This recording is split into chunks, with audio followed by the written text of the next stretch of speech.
오늘 제목을 좀 바꾸도록 할게요. 사랑과 존경이 건강한 가정을 만듭니다 라는 제목으로 다시 말씀드리겠습니다. 사랑과 존경이 건강한 가정을 만듭니다 라는 제목으로 하나님 말씀 전하도록 하겠습니다. 전통적인 가정을 보면은 대부분 할아버지, 할머니, 아버지, 어머니 그리고 삼촌까지 함께 모여 살았습니다. 그리고 제가 어릴 때는 이웃집에 숟가락이 몇 개인지 다 알 정도로 진짜 숟가락이 몇 개인지 알았을까 하는 생각은 드는데 그런 말이 있었어요. 그러면서 굉장히 이게 소통이 잘 됐습니다. 뭐 옆집 가서 밥 먹는 것은 뭐 흔한 일이었고요. 아무 때고 찾아오기도 하고 그랬죠. 이게 소통이 잘 됐습니다. 이렇게 더불어 살아가는 사회에서는 고독이라든가 혹은 뭐 특별한 어떤 범죄라든가 이런 것이 현저히 줄어들었고 없었습니다. 뭐 굉장히 그렇게 따뜻한 가정, 뭐 소통이 되는 가정이니까 죄를 잘 안 졌죠.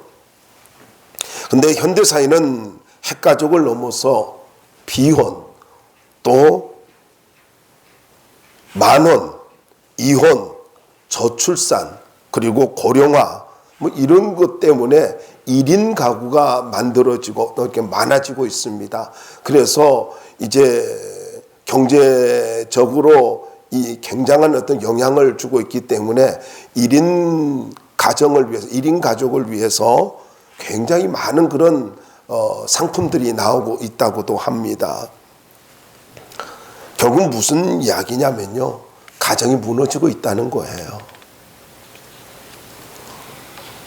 근데 여러분, 이게 단순히 젊은이들이 결혼 안 한다, 또 1인 가족이 이런 어떤 그런 1인 가구가 이렇게 많아지고 있다, 이거 사회 현상으로만 봐야 돼요?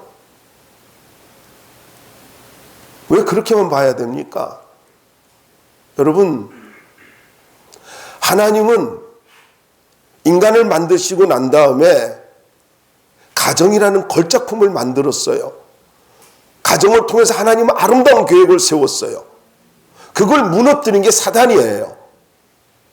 그래서 말라기서를 보십시오. 나는 이혼하는 것을 싫어한다, 학대하는 것을 싫어한다, 그렇게 말씀하고 있습니다. 충분한 이유가 있다라고 생각합니다. 무조건 이혼하지 말아야 된다라는 말이 아닙니다. 이혼하게 만드는 그런 요소들을 우리가 제거하고 살아야 된다는 겁니다.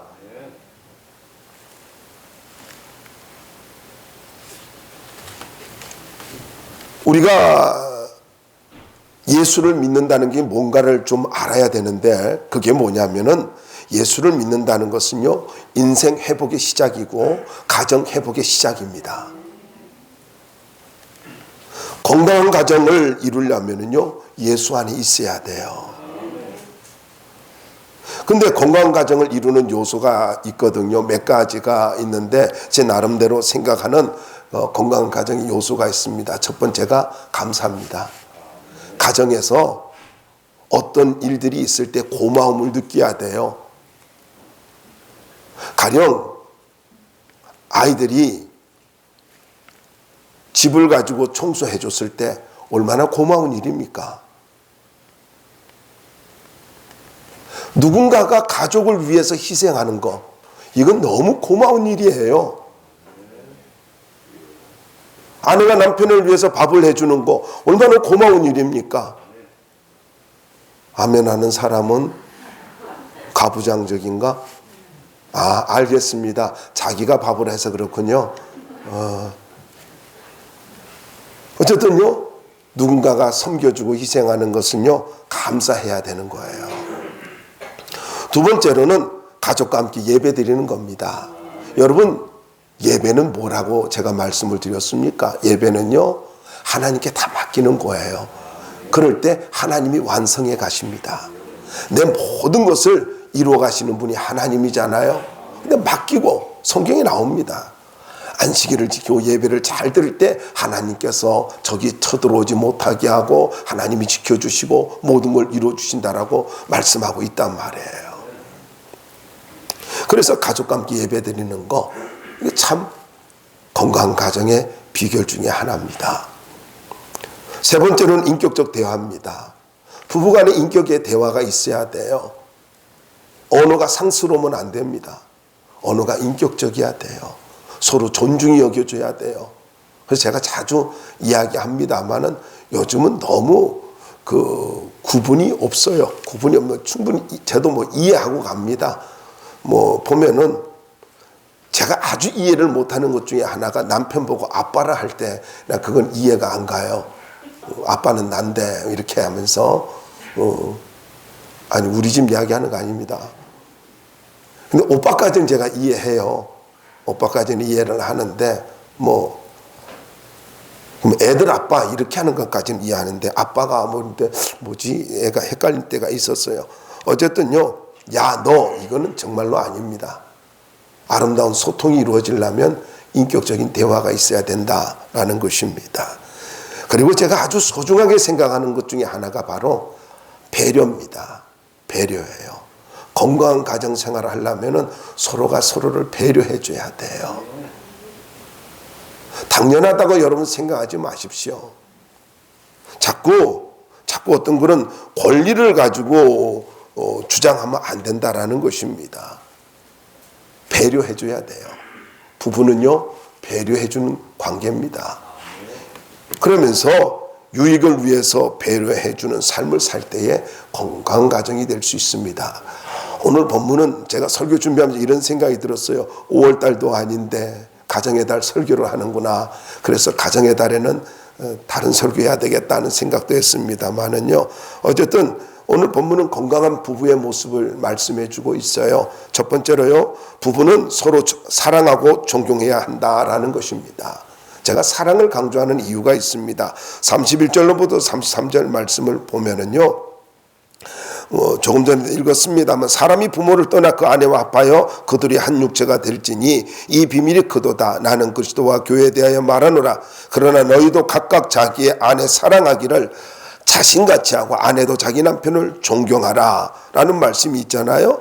유교적인 분위기의 가정은요, 주체가 부모입니다. 그런데 성경적인 여기서 그 가정의 모습은요, 그 가정의 주체가 부부입니다. 부모가 아닙니다. 부부예요.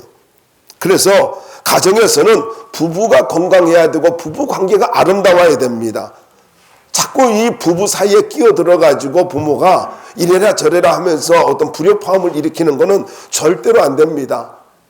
하고 싶은 말이 있어도 또 어떤 것이 있다 할지라도 부부 사이를 가지고 깨뜨리는 그런 행동을 하면 안 됩니다. 제일 우리나라의 심각한 문제 중에 하나가 뭐냐면 내가 너를 어떻게 키웠는데 여러분 어떻게 키우긴요. 자기가 알아서 컸어요. 그걸 알아야 됩니다. 아니 제가 단적으로 증명해 드릴까요? 걔네들이 여러분의 자녀들이 누굴 만나고 어떻게 지내는지 알아요? 모르잖아요. 어느 날 강남에 갔다 올게요. 서울 갔다 올게요. 그러면 갔다 와라 그랬어요. 근데 누구하고 있었는지 어떻게 알 거예요? 지가 다 알아서 큰 거예요. 밥만 먹여주고 잠만 재워줬을 뿐이에요. 잠도 지가 알아서 잤지만은. 그냥 내가 어떻게 키웠는데 그런 소리 하지 말아요. 하나님이 키우셨고 우리는요 그냥 기도만 하는 거예요. 믿음의 대를 이어갈 수 있도록 기도만 해주는 것입니다. 그래서 부부는요 어쨌든 이 대화가 잘 이루어져야 되고 서로 공유하며 살아야 돼요. 비밀이 있으면 안 돼요. 비밀이 있으면 안 됩니다. 그래서 이렇게 서로가 이렇게 배려해주는 삶을 살아야 되는데 자꾸 권리를 주장할 때가 있습니다. 그러다 보니까 서운하죠. 안 들어주면은 그것도 못 해주냐고 그럽니다. 그러면서 언쟁을 합니다. 무리한 행동을 합니다. 그러다 보면 결국 결혼 생활이 파행으로 치닫게 되어지잖아요. 근데 여러분, 부부는요, 서로 알아주는 거예요. 서로 알아줘야 돼요.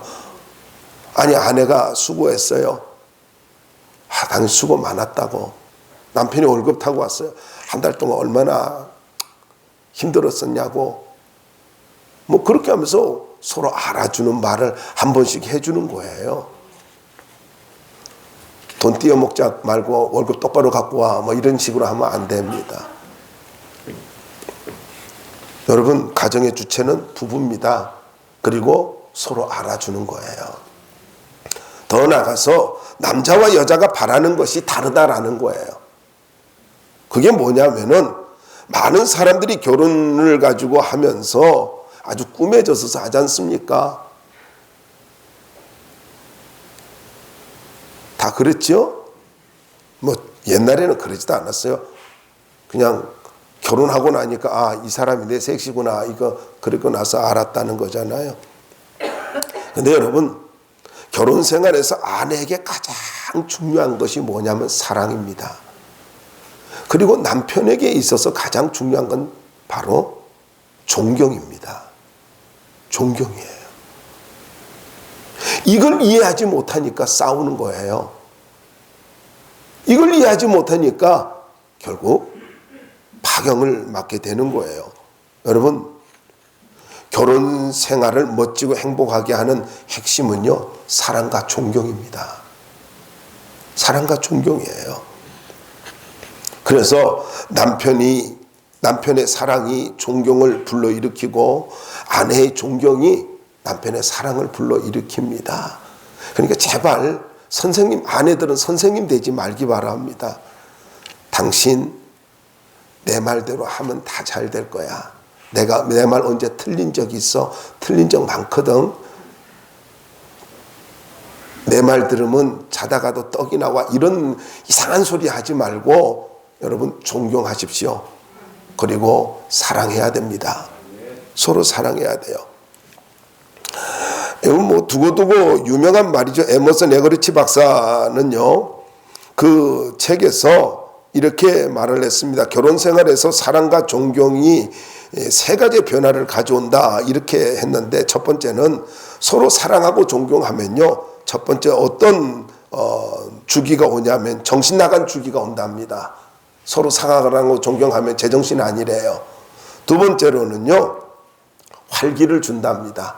이런 변화를 가져온대요. 힘있게 해주잖아요. 어느 날 남편한테 아내가 당신 참 수고 많네 알아주면서 가정을 위해서 이렇게 애쓰는 당신 너무 고맙고 당신 존경한다고 해봐요.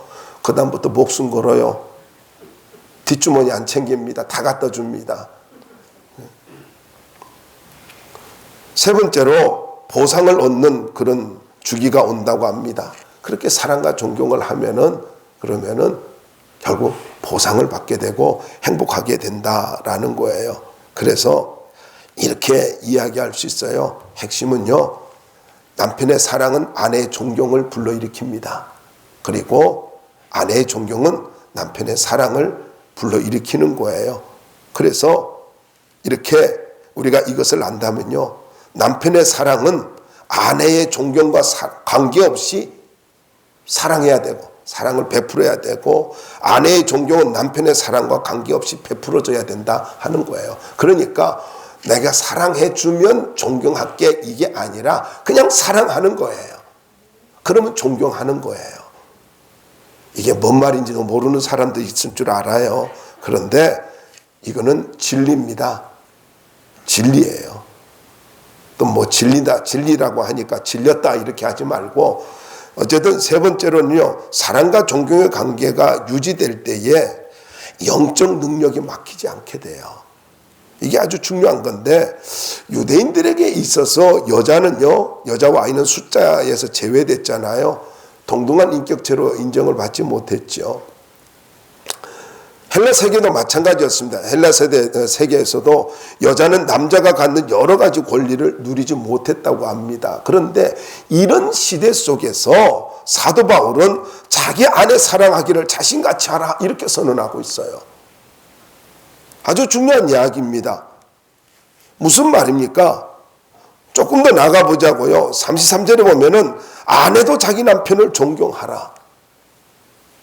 그리고 베드로서는요, 사도 베드로는 베드로전서 3장 7절에서 남편들아 이와 같이 지식을 따라 너희 아내와 동거하고 그를 더 연약한 그릇이요 또 생명의 은혜를 함께 이어받을 자로 알아 귀히 여기라.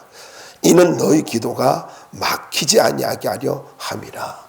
자, 여러분, 이 세 구절의 말씀을 통해서 여러분에게 강조하고 싶은 것이 있습니다. 무슨 말입니까? 자기 아내 사랑하기를 자신같이 하라.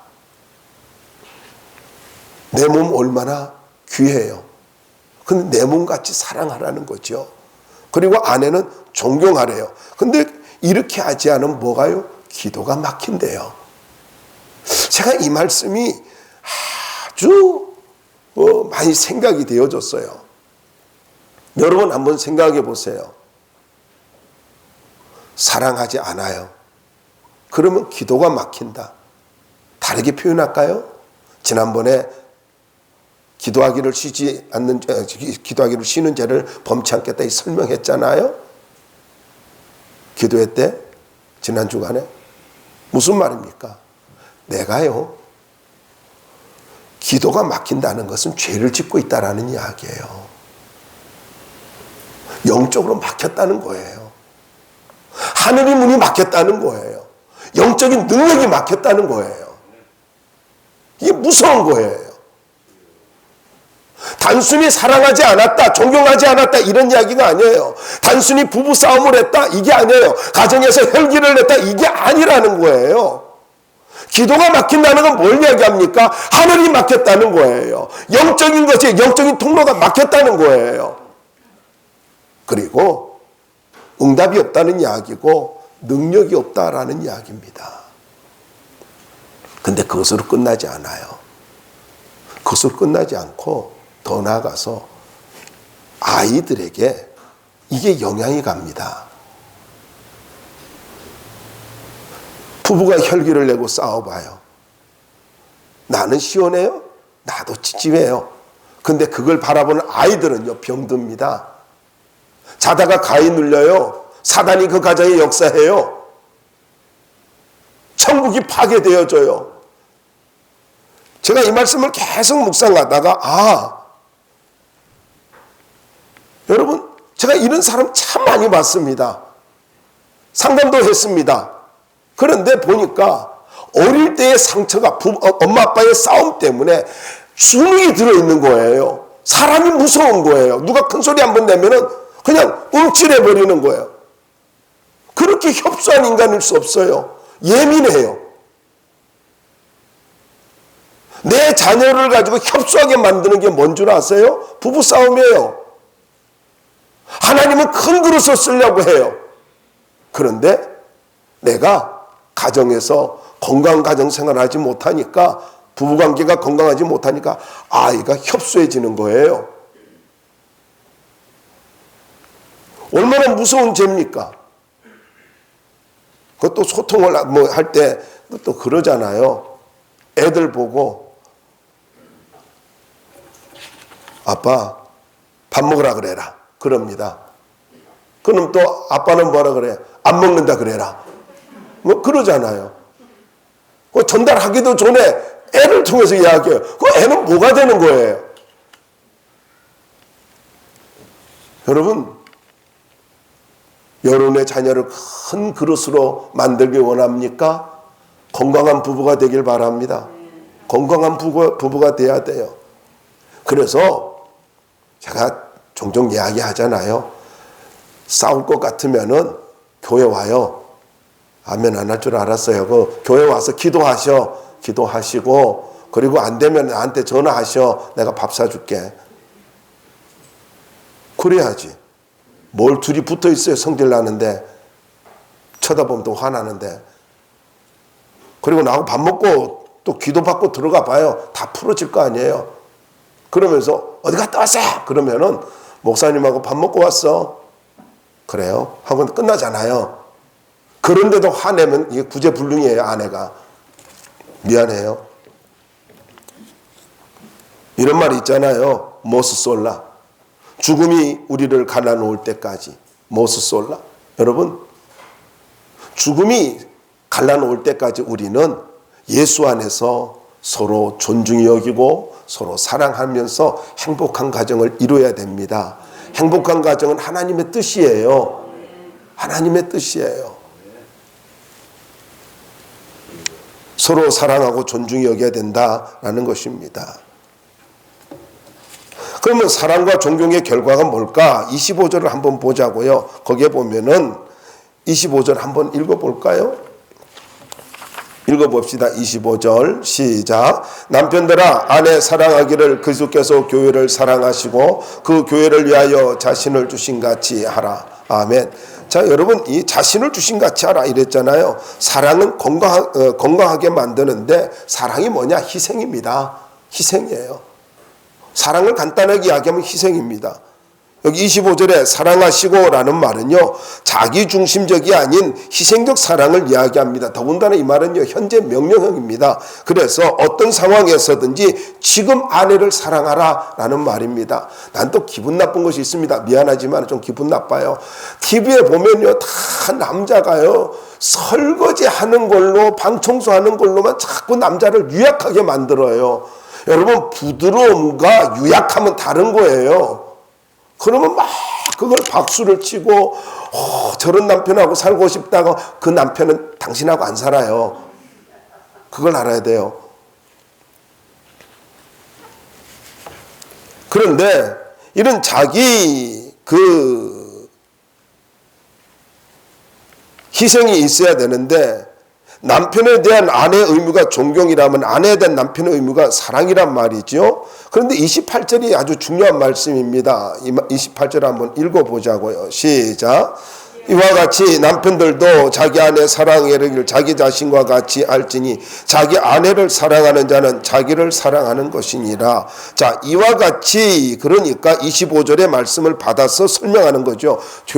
주님께서 교회를 사랑하신 같이 그걸 이야기하는데, 그러니까 주님께서 교회를 위해 희생한 것처럼 남편은 아내를 위해서 희생하라, 뭐 이런 이야기입니다. 그런데 이 말씀을 한번 묵상해 보자고요. 아내를 사랑하지 않으면은 자기 자신을 사랑하지 않는 거래요. 그럼 이 말이 무슨 말이에요? 아내를 사랑하지 않는 자는 자기 자신이 병들었다, 이 말입니다.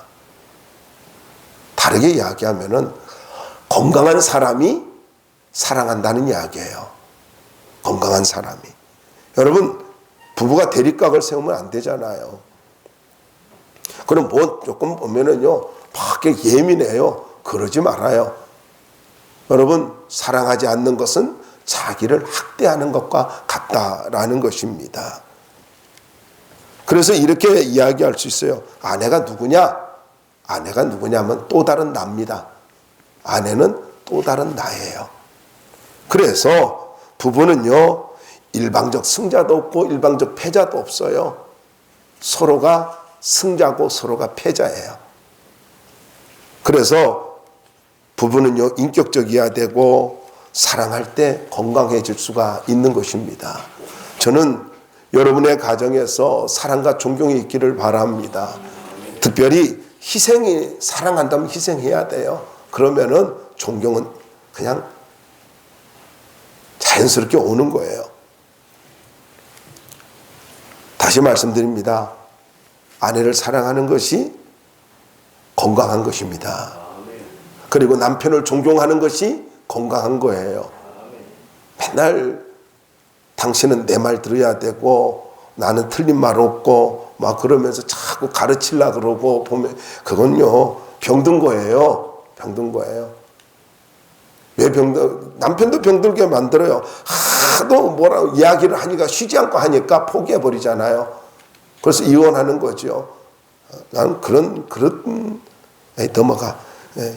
계속 보면은, 그 다음에 26절에 보면은 깨끗하게 만든다는 걸 보여주고 있습니다. 여러분, 사랑은요, 깨끗하게 만드는 거예요.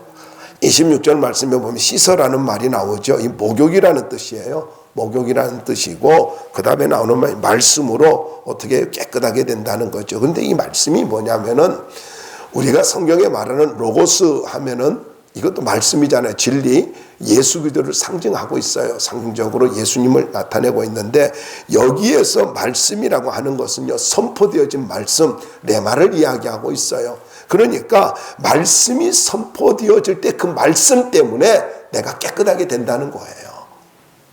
이거는 아주 폭넓게 우리가 적용할 수가 있어요. 내가 말씀을 가지고 가까이 할 때 내가 깨끗해지고요. 그리고 더 나아가서 교회가 말씀이 살아있을 때에 교회가 깨끗해지는 거예요. 디모데서도 말씀하고 있잖아요. 기도와 말씀과 기도로 깨끗해지니라, 거룩해지니라, 그렇게 말씀하고 있잖아요. 그러니까 교회가 말씀이 살아있어야 되고 가정에서 말씀이 살아있어야 돼요. 말씀이. 두고두고 참 은혜가 되는 부부가 있는데, 어느 장로님이 좋게 유명한 분이신데, 한동대 총장까지 했던 분인데 싸웠어요. 싸웠습니다. 장로님 가정도 싸울 수 있어요. 그런데 격이 달라요. 싸워도. 그 권사님은 이렇게 따지고 그랬나 봐요. 근데 그 권사님이 간증이에요. 권사님 간증이 뭐냐면은, 싸웠는데 거실로 나가더래요. 거실로 가길래 쫓아갔대요.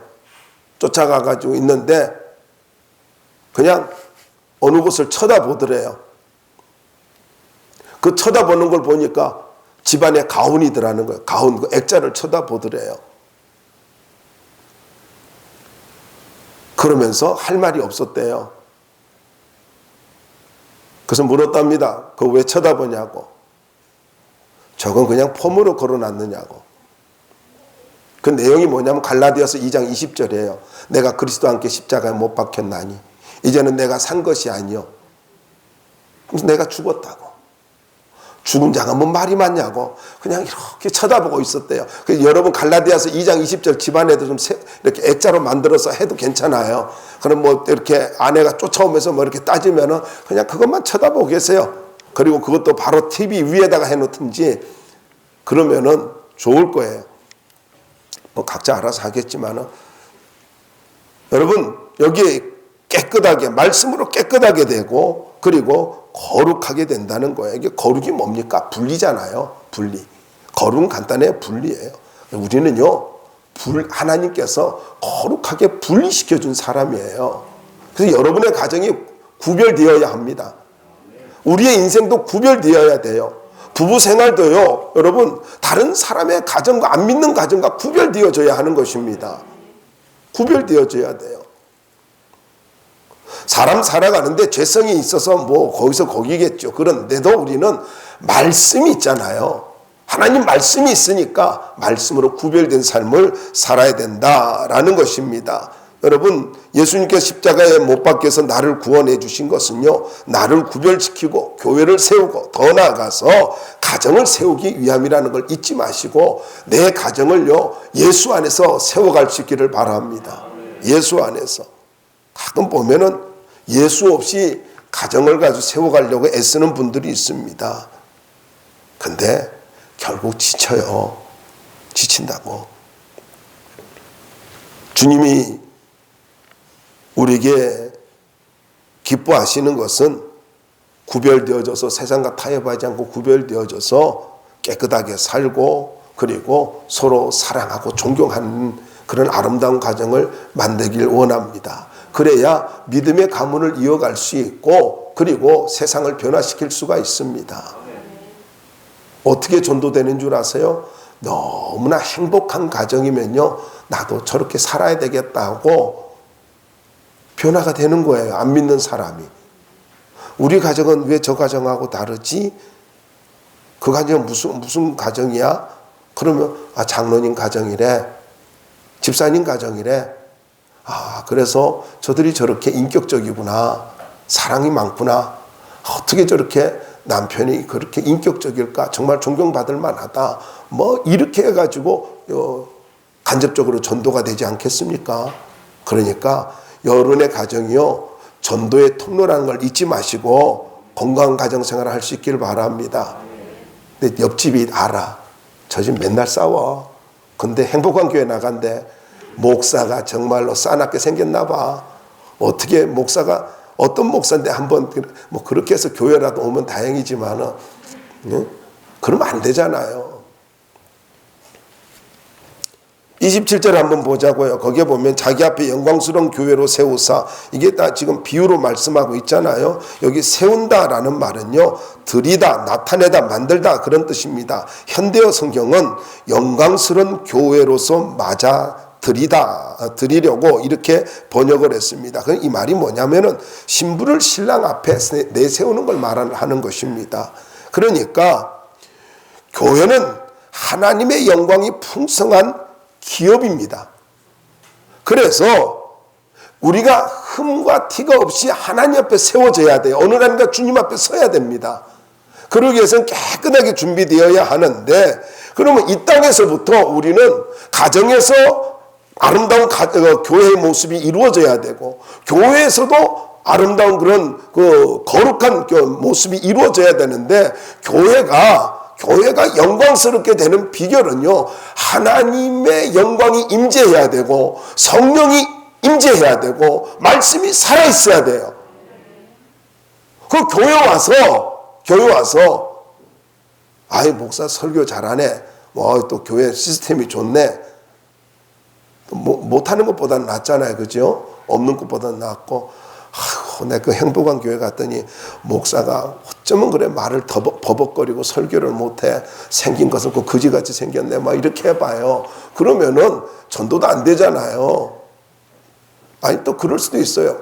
목사가 너무 못생겨가지고는요, 새로운 성도가 보니까 나는 목사보다 낫네 해가지고 자부심 갖고 올 수도 있더라고요. 보니까 그런 교회가 있더라고요. 어쨌든요, 쓸데없는 이야기예요. 근데 교회는 육신적이고 세상적인 것이 나타나면 안 됩니다. 뭐가요? 성령이 임재해야 돼요. 그래서 새로운 성도들이 왔을 때에 하나님 살아계시구나, 이걸 느껴야 됩니다. 이걸 느껴야 돼요. 그래서 티나 주름 잡힌 것이 없어야 된다라고 말씀하고 있잖아요. 그리고 거룩하고 흠이 없게 되기를 원한다 했잖아요. 이 티라는 말이 점, 반점, 얼룩이란 뜻이고, 주름 잡힌 것은 옷의 구김살, 얼굴의 주름이란 뜻입니다. 이건 도덕적이고 영적인 그런 문제를, 결함을 이야기하고 있는데, 가끔 보면은요, 그런 이야기를 들은 적이 있어요. 목사님, 요즘 제 얼굴에요, 잡티가 그렇게 많아요, 막 그렇게 해요. 그럼 그런 분들은 좀 있으면요, 없어졌더라고, 그 잡티가요. 얼마나 고민되면은요, 또 주름도 보면은 이렇게 어떻게 땡긴다는 어쩐다는 잘 모르겠어요. 그래가지고는 없애버리잖아요. 참 의술이 참 뛰어나죠. 그래서 참 감사한데, 자꾸 저한테도 그래요. 어떤 분이 그러더라고요. 목사님, 요거 얼굴에 목사님 점이 많네요. 그래서 내가 점돌입니다 그랬죠. 이렇게 하는데, 그거 다 이거 하나에 얼마씩 해가 다 뺄 수 있습니다. 그리고 또 이야기 하더라고요. 냅둬요 그랬어요. 근데 또 하던 누가 안 됐는지 목사님 가세요 해가지고 나를 또 빼주더라고, 오래전에. 근데 또 생겼어. 나이 드니까 또 생겨. 그러니까 보면은 얼굴에 주름이나 티, 흠 이런 거 신경 쓰이잖아요. 우리 어머니도 이제 90이 넘으셨는데도 이렇게 검버섯이 생긴다 그렇게 하는데, 생길 나이지요 근데 여자잖아요. 92인데도 여자잖아요. 어쨌든요, 이렇게 신경 쓰이듯이 여러분, 교회는요, 거룩함이 유지돼야 되고 깨끗함이 유지돼야 돼요. 교회의 생명이 뭔 줄 아세요? 거룩함입니다. 가정에 이 말을 하는 이유가 뭐예요? 서로가 사랑하고 존경할 때 가정이 깨끗해진다는 거예요. 거룩해진다는 거예요. 악한 세력에 들어오지 못한다는 거예요. 저주가 떠나간다는 이야기입니다. 교회가 그래야 되듯이 가정도 그래야 된다라는 것입니다. 자, 결론입니다. 그러면 어떻게 이렇게 서로 사랑하고 존경할 수 있을까요? 29절로 결론을 맺자고요. 한번 29절 읽어주시기 바랍니다. 시작.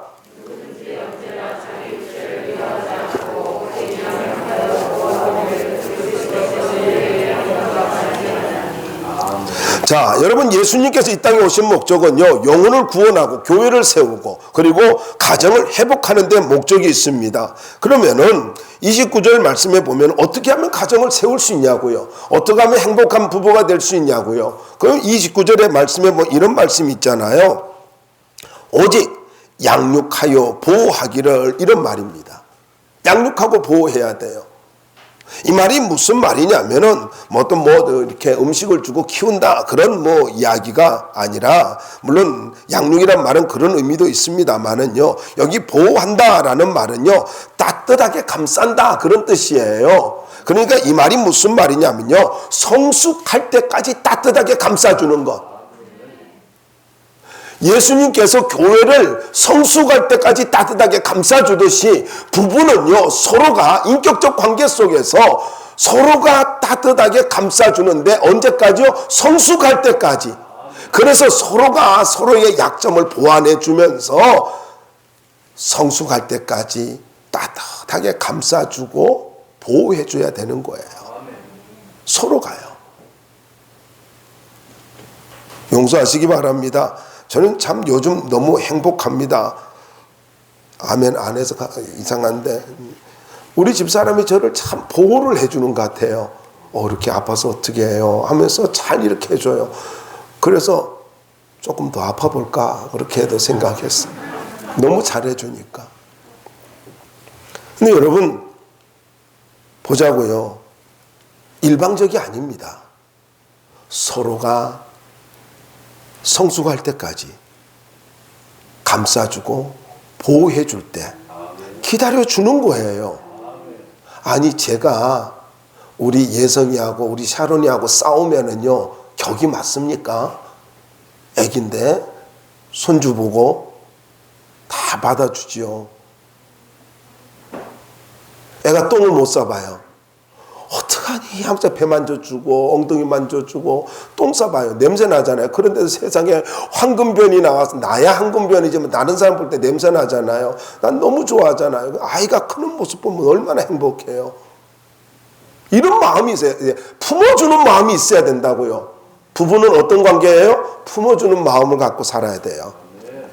품어줘야 돼요. 그래서 성숙할 때까지 서로가 정성을 다해서 가꾸고 보호하는 거, 따뜻하게 감싸주는 거. 그래서 잊지 마세요. 권리 행사하는 것 아닙니다.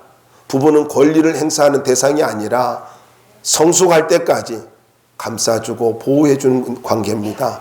그래서 함께 성장해 가는 거예요. 저는 우리 행복한교회 성도들이 이렇게 서로 감싸주고 보호해주면서 아름다운 부부, 행복한 부부로 살아갈 수 있기를 주의 이름으로 축원합니다.